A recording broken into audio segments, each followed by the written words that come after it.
Hi ಸ್ನೇಹಿತರೆ, ತಮಗೆಲ್ಲರಿಗೂ talk with Razak ಕಾರ್ಯಕ್ರಮಕ್ಕೆ ಸ್ವಾಗತ. ಇವತ್ತು ಟಾಕ್ ವಿತ್ ರಜಾಕ್ ಕಾರ್ಯಕ್ರಮದಲ್ಲಿ ನಮ್ಮ ಸ್ನೇಹಿತರಾದಂತಹ ಶ್ರೀಯುತ ಮಾಸ್ಟರ್ ಶಾನ್ ಅವರು ಇದ್ದಾರೆ. ಸೊ ಅವರು ಸರಿಸುಮಾರು 14-15 ವರ್ಷಗಳಿಂದ ಚಿತ್ರ ಕಲಾವಿದರಾಗಿ ಮತ್ತು ಚಿತ್ರಕಲಾ ಶಿಕ್ಷಕರಾಗಿ ಕಾರ್ಯನಿರ್ವಹಿಸುತ್ತಾ ಮಾನವಿಯಲ್ಲಿ ತಮ್ಮದೇ ಆದಂತಹ ಛಾಪು ಮೂಡಿಸಿದಂತ ವ್ಯಕ್ತಿ ಮತ್ತು ಚಿತ್ರ ಕಲಾವಿದರಾಗಿ ಬಹಳಷ್ಟು ಕಾರ್ಯಕ್ರಮಗಳನ್ನು ಹಮ್ಮಿಕೊಳ್ಳುತ್ತ ವ್ಯಕ್ತಿ. ಈ ಕಾರ್ಯಕ್ರಮಕ್ಕೆ ಅವರಿಗೆ ಮೊದಲನೇದಾಗಿ ತಮ್ಮೆಲ್ಲರ ಕಡೆಯಿಂದ ಮತ್ತು ನಮ್ಮ ಕಡೆಯಿಂದ ಸ್ವಾಗತವನ್ನು ಹೇಳ್ತೇವೆ. ಮೊದಲನೇದಾಗಿ ವೀಕ್ಷಕರಿಗೆಲ್ಲ ನಮಸ್ಕಾರ. ಟಾಕ್ ವಿತ್ ರಜಾ ಕಾರ್ಯಕ್ರಮಕ್ಕೆ ವೀಕ್ಷಣೆ ಮಾಡ್ತಿರೋ ಎಲ್ಲಾ ವೀಕ್ಷಕರಿಗೂ ನನ್ನ ನಮಸ್ಕಾರಗಳನ್ನ ತಿಳಿಸ್ತಾ ಇದ್ದೇನೆ. Heartly welcome sir.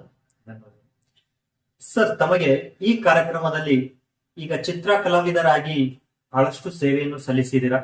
ಸೊ ಚಿತ್ರ ಕಲಾವಿದರಾಗಿ ಮತ್ತು ಚಿತ್ರಕಲಾ ಶಿಕ್ಷಕರಾಗಿ ಚಿತ್ರಕಲೆಯ ಬಗ್ಗೆ ಒಂದೆರಡು ಮಾತು ತಮ್ಮ ಕಡೆ.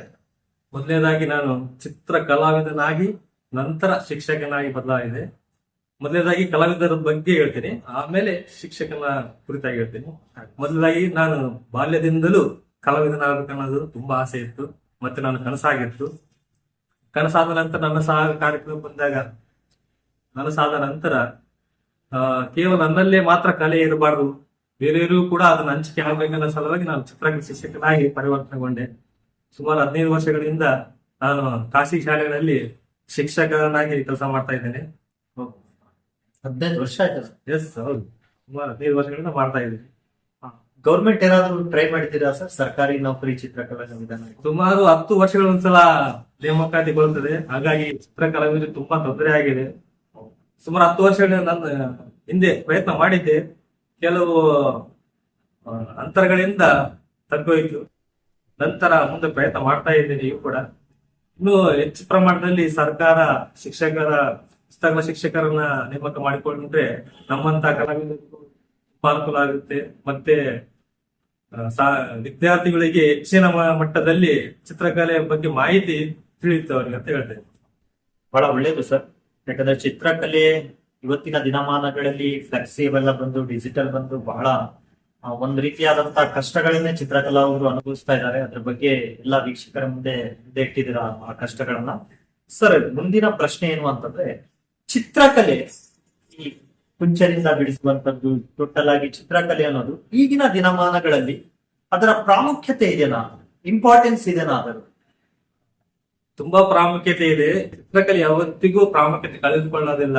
ಹಿಂದಿನ ಕಾಲದಿಂದಲೂ ಮುಂದೇನು ಯಾವಾಗ್ಲೂ ಪ್ರಾಮುಖ್ಯತೆ ಇದ್ದೇ ಇರುತ್ತೆ ಅದಕ್ಕೆ. ಯಾಕಂದ್ರೆ ಅದನ್ನ ನಾವು ಉಪಯೋಗಿಸಬೇಕಷ್ಟೇ, ಅದನ್ನ ಆಸಕ್ತಿ ಬೆಳೆಸ್ಕೊಬೇಕು.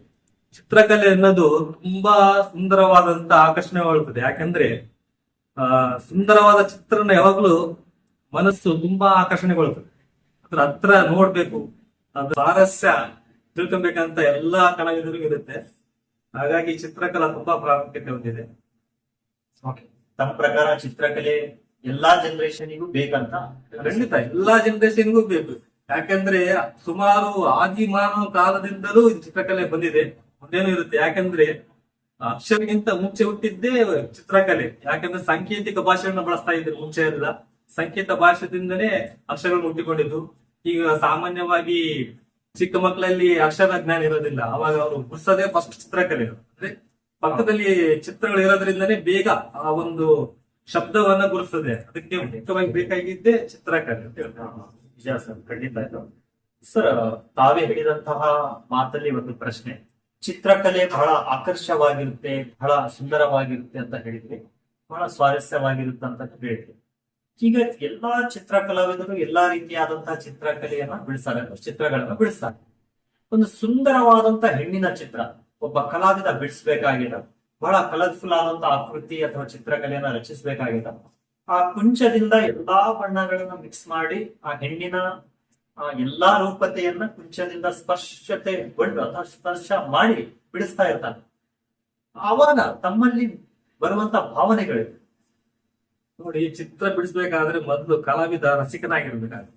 ಯಾಕೆಂದ್ರೆ ರಸಿಕನಾದ್ರೆ ಮಾತ್ರ ಆ ಒಂದು ಚಿತ್ರವನ್ನು ಬಿಡಿಸಲು ಸುಲಭ ಆಗುತ್ತೆ. ಯಾಕಂದ್ರೆ ಅದರಲ್ಲಿ ಇರುವಂತ ಅಂಶಗಳನ್ನ ತಿಳ್ಕೊಬೇಕಾಗುತ್ತೆ.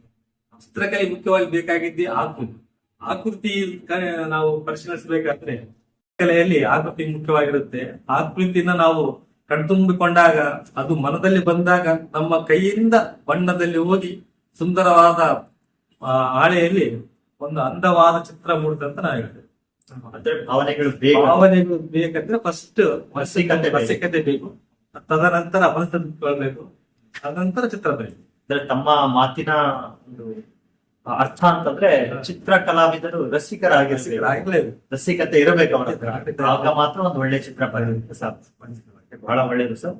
ಸರ್, ಸ್ವಲ್ಪ ಈಗಿನ ದಿನಮಾನಗಳಲ್ಲಿ ಈ ಚಿತ್ರ ಕಲಾವಿದರು ಮತ್ತು ಚಿತ್ರ ಶಿಕ್ಷಕರಿಗೆ ಏನು ಕುಂದುಕೊರತೆಗಳಿದಾವೆ, ಏನು ಕಷ್ಟಗಳಿದಾವೆ, ಅವರ ಗೋಳುಗಳೇನು ಅನ್ನೋದನ್ನ ಶಿಕ್ಷಕರ ಮುಂದೆ ಇಟ್ರೆ. ಮೊದಲನೇದಾಗಿ ಕಲಾವಿದರಿಗೆ ತುಂಬಾ ಕಷ್ಟಗಳಿದೆ. ಯಾಕೆ ಅಂದ್ರೆ ಅವರು ರಚಿಸಬೇಕಾದ ಚಿತ್ರಗಳನ್ನ ಮುಂಚೆ ಎಲ್ಲ ತುಂಬಾ ಆದ್ಯತೆ ಇತ್ತು. ಈಗೆಲ್ಲ ಫ್ಲೆಕ್ಸ್ ಬ್ಯಾನರ್ ಬಂದು ಅದು ಸ್ವಲ್ಪ ಕಡಿಮೆ ಆಗಿದೆ. ಹಾಗಾಗಿ ಅವ್ರು ಏನ್ ಮಾಡ್ತಾ ಇದ್ದಾರೆ, ಈಗ ಚಿತ್ರಕಲಾ ಪ್ರದರ್ಶನ ಮಾಡ್ತಾ ಇದ್ದಾರೆ. ಇಲ್ಲಿ ಅಂದ್ರೆ ಚಿತ್ರಕಲಾ ಸಂತೆಯಲ್ಲಿ ತಮ್ಮ ಚಿತ್ರಕಲೆಯನ್ನು ರಚಿಸಿ ಅದನ್ನ ಮಾರಾಟಕ್ಕೆ ಇಟ್ಟರು ಕೂಡ ಅದರ ಒಂದು ಗುಣಮಟ್ಟ ತಗೊಳ್ಳೋದಕ್ಕೆ ಜನರಿಗೆ ಆಗ್ತಾ ಇಲ್ಲ. ಯಾಕಂದ್ರೆ ತುಂಬಾ ದುಬಾರಿ ಆಗಿದೆ. ಹಾಗಾಗಿ ನೋಡೇ ಸಂತೋಷ ಪಡ್ತಾ ಇದ್ದಾರೆ ಎಲ್ಲ ಆಸಕ್ತರು. ಬಟ್ ಕಲಾವಿದರಿಗೆ ಪ್ರೋತ್ಸಾಹ ನೀಡಬೇಕಾದ್ರೆ ಚಿತ್ರಗಳನ್ನ ಕಲಿಸ್ಬೇಕು, ಖಂಡಿತ ಕಲಿಸ್ಬೇಕು. ನೀವೆಲ್ಲ ಕಲಿಸಿದಾಗ ಮಾತ್ರ ಕಲಾವಿದರಿಗೆ ಒಂದು ಇನ್ನೂ ಹೆಚ್ಚಿನ ಸ್ಫೂರ್ತಿಯಾಗಿ ಇನ್ನೂ ಒಳ್ಳೆ ಒಳ್ಳೆ ಚಿತ್ರ ರಚಿಸಕ್ಕಾಗುತ್ತೆ. ಅದೇ ರೀತಿ ಶಿಕ್ಷಕ, ಕಲಾವಿದನಾದ ನಂತರ ಶಿಕ್ಷಕ ಆದ್ರೆ ಕೇವಲ ಶಿಕ್ಷಕ ಒಬ್ಬ ಮಗುವಿಗೆ ಮಾತ್ರಲ್ಲ, ಶಾಲೆಯಲ್ಲಿರುವಂತ ಎಲ್ಲಾ ಮಕ್ಕಳಲ್ಲಿಯೂ ಓದಿನ ಶೈಕ್ಷಣಿಕವಾಗಿ ಆಸಕ್ತಿ ಮೂಡಿಸುವಲ್ಲಿ ಚಿತ್ರಕಲೆ ತುಂಬಾ ಪ್ರಾಮುಖ್ಯತೆ ಹೊಂದಿದೆ. ಚಿತ್ರಕಲೆ ಬರೋದ್ರಿಂದ ಅದರಲ್ಲಿರುವಂತ ಬಣ್ಣಗಳನ್ನ ಗುರುತಿಸೋದ್ರಿಂದ ಮನಸ್ಸಿಗೆ ಮೊದಲು ನಡೆಯುತ್ತೆ. ಚಿತ್ರಕಲೆ ಬರೆಯುವಾಗ ಕಂಟಿನ್ಯೂ ಆಗಿ ಪಾಠ ಕೇಳ್ತಿದ್ದಾಗ ನಾವು ನಂತರ ಕ್ಲಾಸ್ ನಲ್ಲಿ ಚಿತ್ರಕಲೆ ಬಂದಾಗ ಮಕ್ಕಳು ಮೈಂಡ್ ರಿಲ್ಯಾಕ್ಸ್ ಆಗುತ್ತೆ. ಕಲರ್ ಬಣ್ಣಗಳನ್ನ ಗುರುಸೋದ್ರಿಂದ ಮನಸ್ಸು ಮೊದಲು ನೀಡುತ್ತೆ, ಖುಷಿ ಆಗುತ್ತೆ, ಹಗುರ ಆಗುತ್ತೆ. ಬಹಳ ಒಳ್ಳೇದು ಸರ್. ಇಷ್ಟು ಗೋಳುಗಳು ಹೇಳ್ತಾನೆ ಚಿತ್ರಕಲಾ ಪ್ರಾಮುಖ್ಯತೆಯನ್ನು ಬೇರೆನೆ ಕೊಟ್ಟಿದ್ರಿ. ಆದಷ್ಟು ಬೇಗನೆ ಚಿತ್ರ ಕಲಾವಿದರಿಗಿರುವಂತ, ಚಿತ್ರಕಲಾ ಶಿಕ್ಷಕರಿಗಿರುವಂತ ಗೋಳುಗಳು ದೂರವಾಗ್ಲಿ ಅಂತ ಈ ಕಾರ್ಯಕ್ರಮ ಮುಖಾಂತರ ನಾವು ಹೇಳ್ತಾ, ಸರ್, ಒಬ್ಬ ಕಲಾವಿದನಾಗಿ, ಚಿತ್ರ ಕಲಾವಿದನಾಗಿ, ಒಬ್ಬ ಚಿತ್ರಕಲಾ ಶಿಕ್ಷಕನಾಗಿ ತಮ್ಗೆ ತೃಪ್ತಿ ಇದೆ ಅಲ್ಲ? ಈ ಖಂಡಿತವಾಗಿ ತುಂಬಾ ತೃಪ್ತಿದೆ ಹಾಗೂ ಹೆಮ್ಮೆ ಕೂಡ ಇದೆ. ಯಾಕೆಂದ್ರೆ ನಾನು ಫಸ್ಟ್ ಕಲಾವಿದನಾದ ನಂತರ ಶಿಕ್ಷಕನಾದೆ. ಅದ ನಂತರ ಕೇವಲ ನನ್ನಲ್ಲೇ ಉಳಿಬಾರದು, ಮಕ್ಕಳ ಒಂದು ಸ್ಫೂರ್ತಿಗಾಗಿ ಕಲಾ ಸ್ಫೂರ್ತಿ ಅಕಾಡೆಮಿ ಅಂತ ಒಂದು ಸಂಸ್ಥೆ ಮಾಡಿ ಅದರಿಂದ ಇವತ್ತು ತಾಲೂಕು ಮಟ್ಟದಿಂದ ಜಿಲ್ಲಾ ಮಟ್ಟದಿಂದ ರಾಜ್ಯ ಮಟ್ಟದವರೆಗೂ ಇವತ್ತು ಕಲಾ ಸ್ಫೂರ್ತಿ ಚಿತ್ರಕಲಾ ಸ್ಪರ್ಧೆಯನ್ನು ಏರ್ಪಡಿಸ್ತಾ ಇದ್ದೀವಿ. ವರ್ಷಕ್ಕೆ ಒಂದು ಬಾರಿ ಮಾತ್ರ ಇರ್ತದೆ. ಈಗ ಆಲ್ರೆಡಿ ಕರ್ನಾಟಕದ ಮೂಲೆ ಮೂಲೆಯಿಂದನೂ ಭಾಗವಹಿಸ್ತಾ ಇದ್ದಾರೆ. ಈಗ ಆಲ್ರೆಡಿ 8 ವರ್ಷಗಳ ಸಂಪೂರ್ಣ ಹೊಂದಿದೆ. 9 ವರ್ಷಕ್ಕೆ ಬರ ಇದ್ದೀವಿ. ಇನ್ನು ಹೆಚ್ಚಿನ ರೀತಿಯಲ್ಲಿ ನಾವು ಮಕ್ಕಳಿಗೆ ಪ್ರೋತ್ಸಾಹ ನೀಡಬೇಕಂತ ಇಷ್ಟಪಟ್ಟಿದ್ದೇನೆ. ಮತ್ತೆ ಕಲೆಯನ್ನ ಹೆಚ್ಚು ರೀತಿ ಬೆಳೆಸ್ಬೇಕಂತ ಅದು ಕನಸಾಗಿದೆ ನನ್ನ.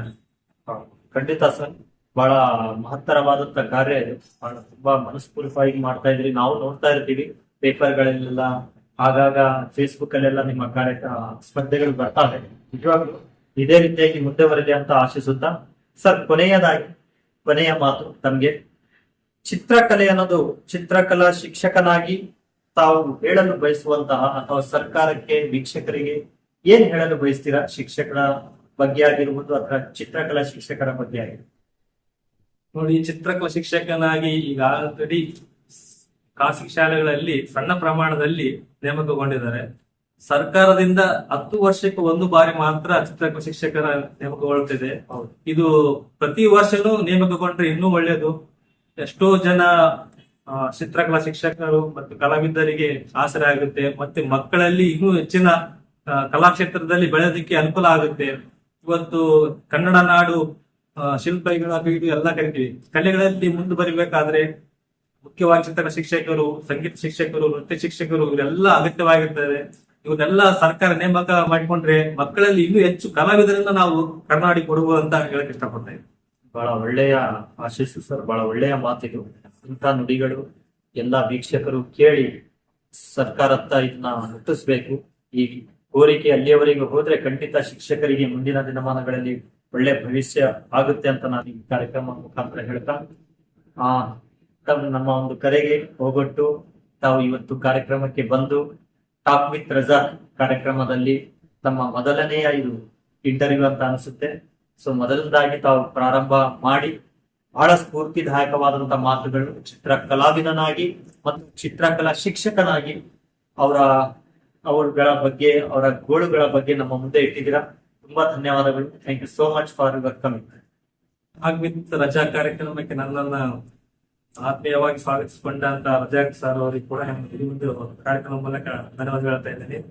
ಅವರ ಕಾರ್ಯಕ್ರಮ ಹೀಗೆ ಮುಂದುವರಿಲಿ, ಇನ್ನೂ ಹಲವಾರು ಕಲಾವಿದರನ್ನ ಮತ್ತು ಸಾಹಿತಿಗಳನ್ನ Razak with talk with Raja ಕಾರ್ಯಕ್ರಮ ಮೂಲಕ ಜನರಿಗೆ ಪರಿಚಿತವಾಗ್ಲಿ ಅಂತ ಕೇಳ್ಕೊಳ್ತೇನೆ. Thank you sir. Thank you so much. Welcome.